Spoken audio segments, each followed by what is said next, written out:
Hello and welcome to quick tip 67, and what we're going to be doing in this quick tip is looking at how we can change the alpha value, the transparency of a color in using color objects. So you can see I've got a rectangle that I've drawn on the chart here.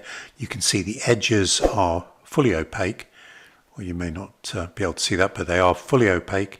And then the actual shading I've set to a shading value.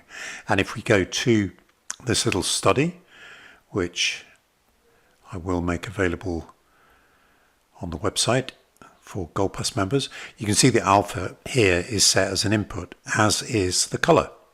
And if we were to change that to 255, then you will see that the color becomes fully opaque. So this is just a useful technique that you'll find from time to time when you're drawing things, just to increase the clarity of what you're seeing if you've got various objects or color object or drawing objects applied to the chart. And in fact, I use this in a couple of recent tutorials, including, let's just see, 156, tutorial 156, and also tutorial 176. Okay, so how do we do this? Very, very straightforward. I've got this little program here drawing a rectangle for which we need a couple of namespaces because we're using these drawing tools and colors, etc. And what I've done, got the two inputs, one of which is a string, the other one is an integer, and then the rectangle itself.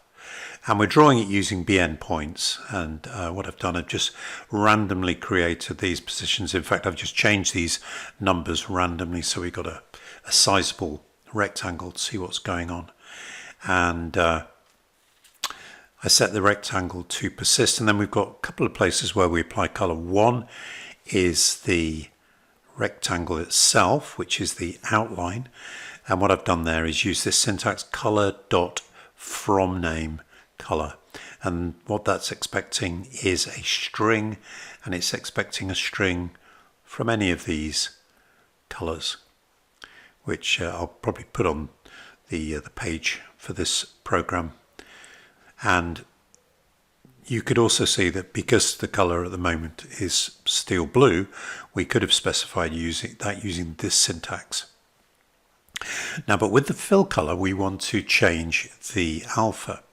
So we do that using this command here. So it's color, rather than just color from name, we go color dot from a RGB, and then in brackets, and we've got two inputs here. The first one being alpha, and that is referring to this input here.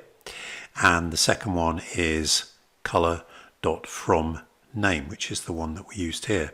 So effectively we've got the color object here, and we're setting the alpha value for it, and then we're adding the rectangle to the chart.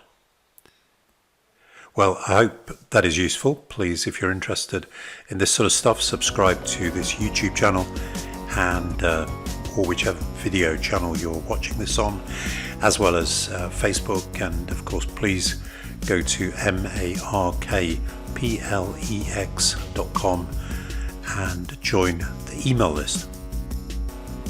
Thank you very much.